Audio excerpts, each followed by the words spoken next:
anybody with a clout seem to come out scot-free. But the problem actually happens with the consumer. Ultimately, it's the consumer's data which is lost. Organizations can deal with defamation, they can deal with financial losses, they can deal with any other problem that they face as an organization, but it's the consumer who stands a victim because of all of this. And that is what I want to speak about in my topic about consumer security in digital India. So I saw this other thing online the other day about one quote from Amartya Sen where he was telling, we simply keep ranting about becoming a global superpower without having majority of our population educated. I have a very, very associated view with that. Now, education is not about what we did in school or how we performed in college and what we are doing by profession. But if we have to go to digital India, that's something that we really have to meet up with. And it has to be specific to digital information, handling, procedures, data, everything. So, going right on, I'm a cybersecurity consultant. I work for Crossbow Labs. That's about it, most of the things. And yeah, I didn't want to give any disclaimer. I didn't want to leave me or my organization apart when we say that we are a cybersecurity consulting company. We have to participate in what is going on in the nation. So I don't want to give any disclaimer stating that all these views are mine. These, I think, I represent a set of people who have a similar set of views. Though I'm not going to be pointing fingers at a particular organization or a tool or people or motives, but largely this is what looms in the cybersecurity space, and we have to make sure that we protect it. So these are the points I'm speaking about today, specifically consumer awareness, corporate governance, and we the people. We over here, people who have convened, because it is a cybersecurity summit, and we are going to be speaking about how we need to secure, how we need to participate in this entire security process. It is a continuous thing. I take the analogy of the real world again, which is about diseases and vaccination. It's not that you have taken all the vaccinations on the planet. Are you 100% scot-free from getting any of the diseases? The answer is no. Same thing comes up over here as well. There will be evolving threats. There will be new threats. There will be very noble ways of getting new infections and diseases, and we will still have to strive. That's what mankind has been for so long, and we will continue to do that here as well. So the first thing is online markets in India. There's no question on what you can buy online. You can buy just about anything. You can basically live online. You can buy everything from biogas to biofuel to cow dung cakes to everything apart from the normal things that people buy. Every time a transaction happens online, we tend to release data onto the internet, right? Does it happen a lot? Do you release only payment information, or do you release your own sensitive information? I've been speaking about privacy in some of the past events with NCDRC itself. But it's not just about privacy anymore. There's the entire data structure. Yesterday, one of the honorable justices who had come here was talking about, he gave a very lucid example of how we expose ourselves online.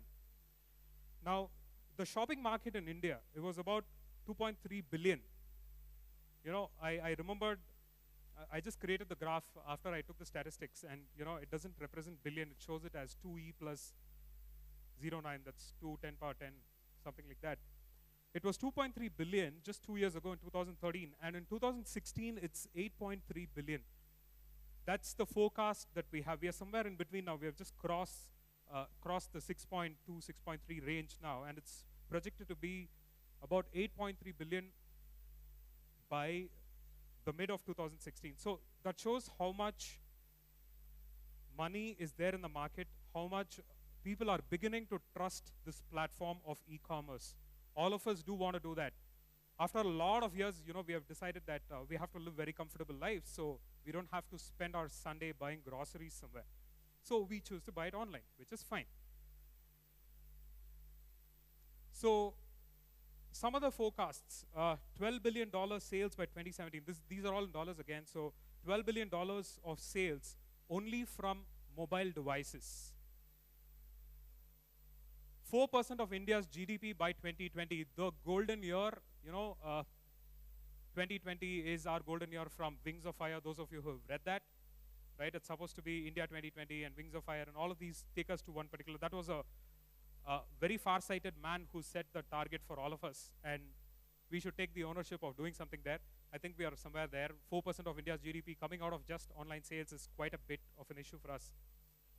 And they have projected that with the current rate where there are only 12% of Indians who are using cards. 12% of people who are digitally enabled. So, one of the first steps that the government took in this perspective is to empower the people. I just said empower.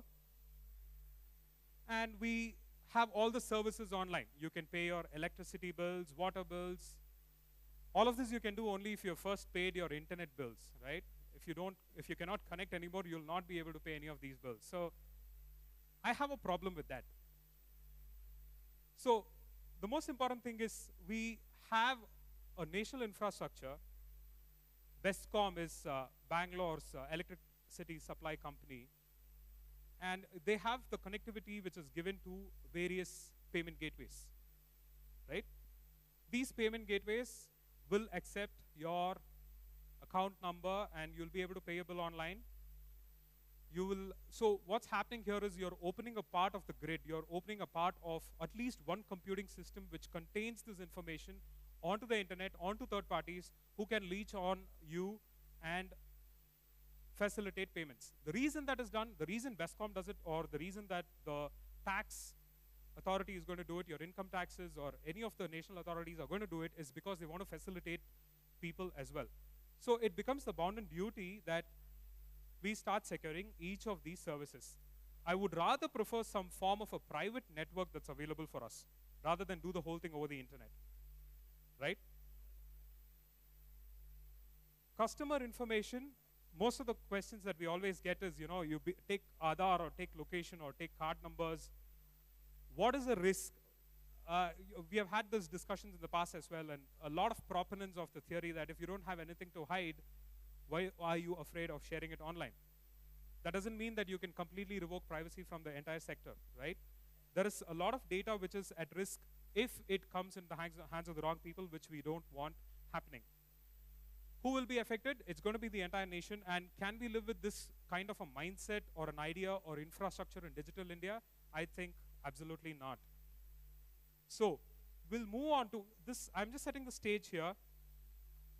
This is again the report card from the Pradhan Mantri Jan Dhan Yojana, which says we have 16.61 crore RuPay cards, right? This information is publicly available. They say this is the coverage that they've got so far. 16.61 RuPay cards, and you look at the amounts. I don't know how to articulate that. That's 27,283.06 crores, which is in the pool at this point in time.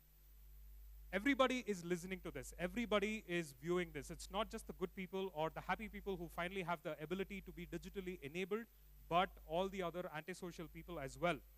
And they're not just from within the country, they're from across the world. They know that this is the kind of information that is coming out into the market, right? Where is all of these information elements, where are all of these information elements contained? What is the infrastructure that is required to secure this kind of transactions?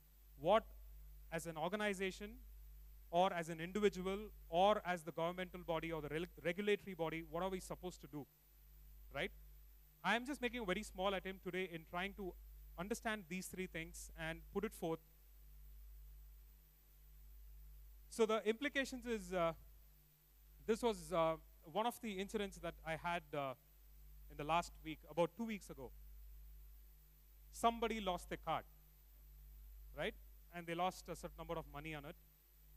What would you do? I want to post this as a question. What would you do when you lose a card?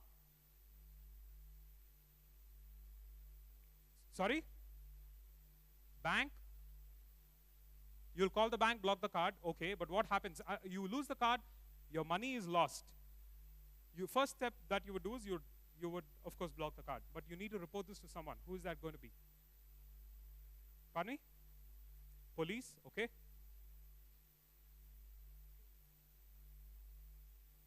The bank? Okay. Sorry? Awesome. Cybercrime department. Right? So these are the entities that you'd essentially look at. So everybody first said police. You noted the number of people who said police? Because we all know, okay, if there is something wrong, if there is something stolen, we go to the police. Then the number of people reduced. Certain people thought, okay, fine, I have to go to the bank. Maybe they can help me out. So some people said bank. And then there is a very small set of people who are probably into the business quite a bit, who understand the demographics of this. They know that you have to go to the cybercrime department. How many of us know how to connect with the cybercrime department? Do we know that? Yes or no? We don't, right? Or do we? Some of us do, some of us don't. So whose responsibility is it to create that awareness amongst customers that there is something called the cybercrime department and you can go and complain to them? It's the bank's responsibility, is it? How many of you concur with that? Sorry? The police's responsibility, okay? So it's the law enforcement's responsibility. Is it the entire system? Is it the service provider, like the bank? Or should the cybercrime department go about and start advertising wherever we see that, yeah, if you have any problems, you can come to us? They probably can do that as well. But this is the state of affairs. In a room of so many people, all of us pretty much talented, pretty much educated, and we don't know where exactly or whom we have to contact. There are probably other options as well. Which bank would you go to? Would you go to the bank which gave you the card? Or would you go to the bank from where you lost your card information? Right? So each of these contacts, again, like what Mr. Anand was saying, each one of us should probably train one of us. This is some information that we'll have to start dissipating. This is something, there has to be a redressal. So coming back to the case that we had, it so happened that one fine day the bank credited the amount back into this person's card. They lost about 75,000 rupees something, and the bank credited the amount back into the account with no questions asked. The investigation was taken up by this person himself, who went to the bank and he said, I transacted last, we found out that the transaction was last carried out of one particular ATM with the address. So we go to the bank and we tell them, look, this is the ATM from where the fraud has happened. Give me the CCTV footage. Right? After that, there was no other progress on this entire issue and the money was credited back. We don't know why. Probably the bank did not maintain the footage or did not know what is happening. And all of this is for people who are closely associated with IT. And it is probably in Bangalore or in Chennai or in any of these places where they are well aware of these processes. Now imagine with 21 crore cards and 27,000 odd crores of rupees at stake, how many people will know whom to react, how to react, and where they have to approach to get all of these complaints registered? So that, again, is one of the biggest duties to protect the consumer, where each of these organizations, in my opinion, should put out some of these flyers, should give out the information about how you need to react to an incident. In most cases, when you go and file a case or when you actually look at some legal standing for what you have lost, people losing money out of a card doesn't seem very compelling when compared to actual property loss or damage. That seems like a more heinous crime than losing money on a card, because the mistake always goes back to the consumer. They'll be like, they might have lost card somewhere else. They might have, transacted on some illegal site. But that's being very, it's not taking responsibility, in my opinion. That's not a very good thing to do when especially you have so many billions and billions of consumers who are looking to use your information.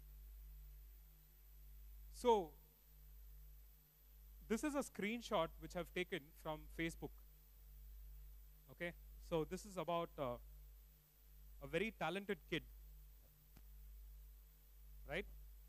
What he has done is an unauthorized transaction. On the top right over here, it says carded, and there's a smiley symbol. There are about 14, 15 people who like it.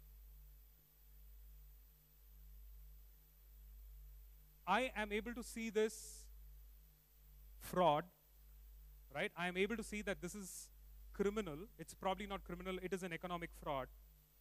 Now, what do? my biggest predicament is, what do I do?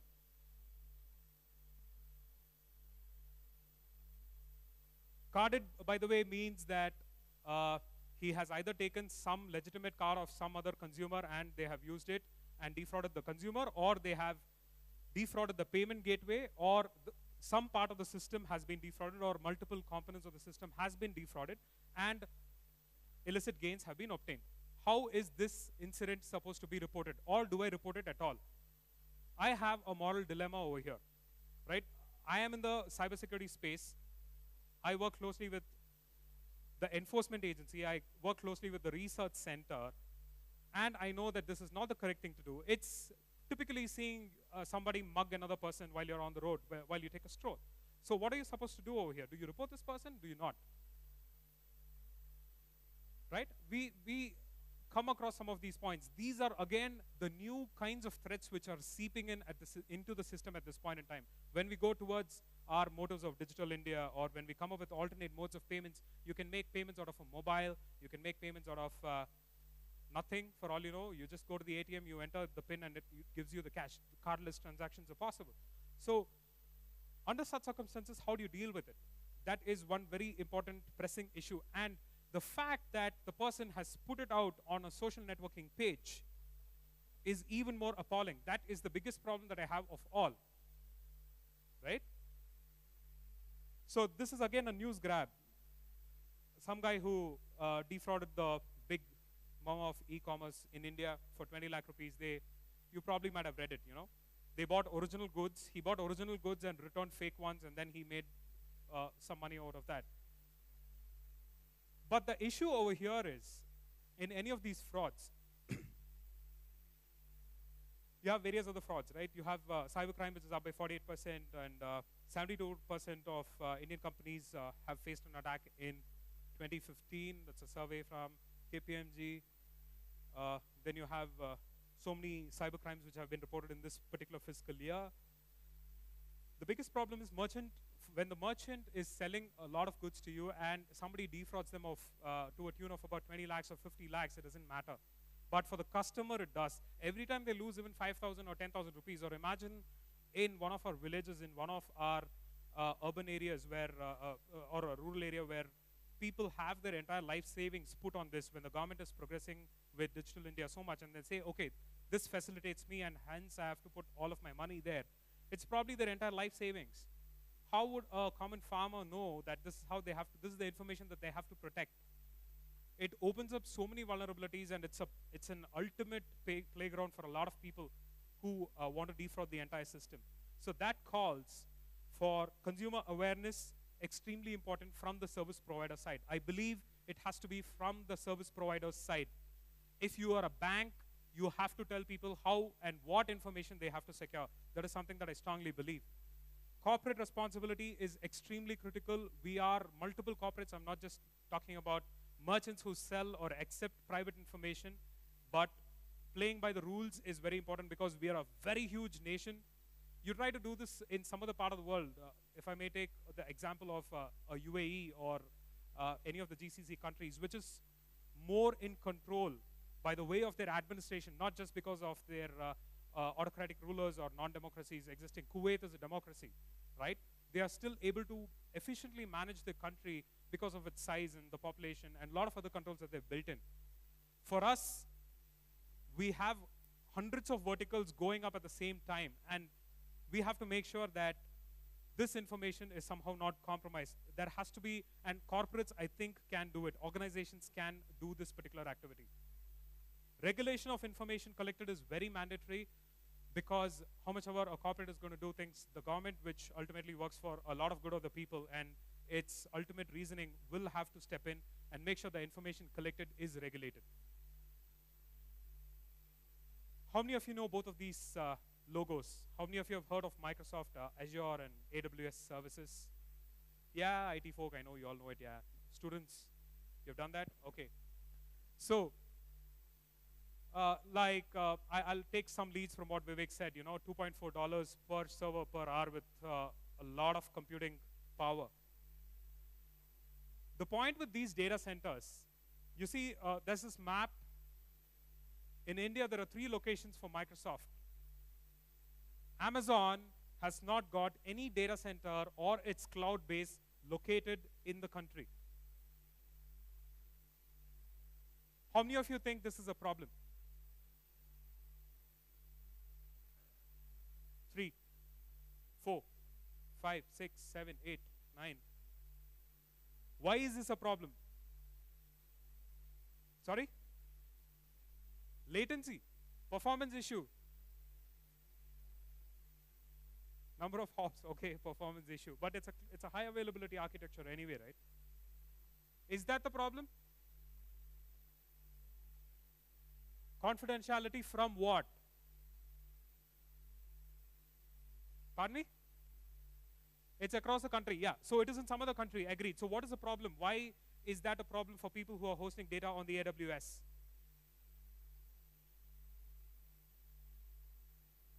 Is that a law? Are you sure? Absolutely. Absolutely. If there is a breach, or if it calls for an investigation from the law enforcement which is present in India, they will not have jurisdiction on the data which is stored in some other parts of the world. This is what the FBI and the American government have been fighting with Microsoft for a number of reasons, right? A lot of people are fighting. This is something that they don't understand. Technology has grown. Now, how do you put our own boundaries onto it? You can't really do that. But is it required or not? I think I'll have to just play the devil's advocate. We can't, I am not a proponent of the theory that it has to be hosted locally, nor am I for at any point in time hosting the data. So, and not, these are challenges that can be solved by whom? Service providers only? Anyone else? Sorry? It has to be shared responsibility between service provider and customer. Does the customer have a say in where the data is hosted?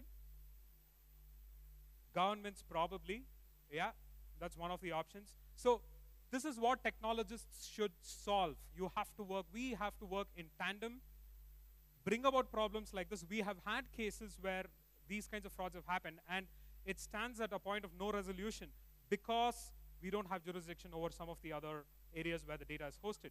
It could be a financial fraud, it could be a criminal activity, it could be anything, right? So we come to the question of what can we ultimately do because of this. That's where I believe regulations, compliance, and the overall responsibility of any entity comes into the picture. RBI has issued a standard guideline. It's called the RBI guidelines. Those of you who are in the banking sector will obviously know about this. They regulate a lot of activities which are carried out.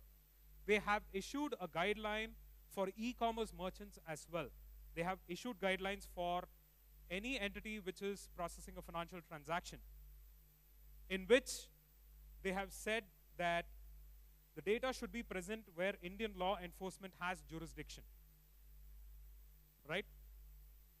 When the RBI or the government or any regulatory body passes a law, it will not be exactly specific to technical details, because they have to address a very large audience.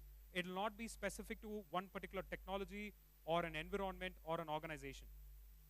They have to address humongous number of people considering what we have in India, and hence they have made a statement which comes to this. So how many e-commerce service providers do you know who are compliant with these guidelines?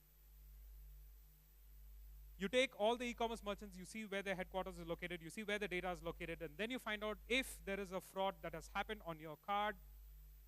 You have left your card probably somewhere, right? It's like telling, you've left the keys on your bike, the bike was stolen, so we can't do anything about it. Can a policeman say that? Will you accept it? Would you? You wouldn't, right? So it's something similar to that. There are frauds happening. Some irresponsibilities lead to data being disclosed, and that is misused, and that needs to be taken care of. Now, we have to make sure as e-commerce merchants or as banks, if you're a bank, if you're a service provider, or if you're a consumer, get back to your merchants and find out if your data is going to be stored securely. Understand some of these guidelines. It's not possible for every common man consumer to know that these are the guidelines and it has to be done this way. So that's why it comes from the government, where they say this is what you have to do. And as an organization, if you are a startup, if you are an e-commerce merchant who's looking to secure your data by the laws of the country, one of the things that you might want to take care of is host the data locally. That is one of the guidelines that you have to abide by. You have various industry best compliance methods. You have PCI, you have ISOs, you have GLBAs, FedRAMs. There is absolutely nothing wrong in deriving some of these security practices from other countries, right? That's somewhere that we can help. Each of you, I'm sure those of you who are in IT are doing some of your reporting and your task management and your code check-in and check-out for a certain reason, because it's a mandate in some of the parent companies who are your customers and your clients. Infrastructure plays a very critical role. We have to build infrastructure which is thought blast. All the folks who spoke yesterday, take any of these guys who are sitting in these tables, they all have been working on this, how to secure your application, how to secure your networks, how to secure your data handling procedures. All of these information that these companies have on offer are something that will have to be taken. Laws and regulations have to modify with national aspirations. That's one of the most important points. I already talked about technical and legal domains working in tandem, because as the technology improves, you have to find out what are the loopholes. The legal system should also cope with it to understand how to deal with such intricacies, and if there are any problems, how to deal with it. That is something which is there something related to that within the country? Do we have something pertaining to that in the country? Anyone? How technology and legal compliance should work in tandem. Do we have something on that? Yes or no? Or don't know? Do we? Yes? So security in infrastructure, operation, customers' data, and national interests. What we have done is we have created the national cybersecurity policy, which some of the people who had come, all the honorary people who had come yesterday were talking about. In the morning, if you were here, you would have probably noted that. We do have a cybersecurity policy. We will talk about that. So there was the flood situation in Chennai last week. A lot of people lost a lot of things.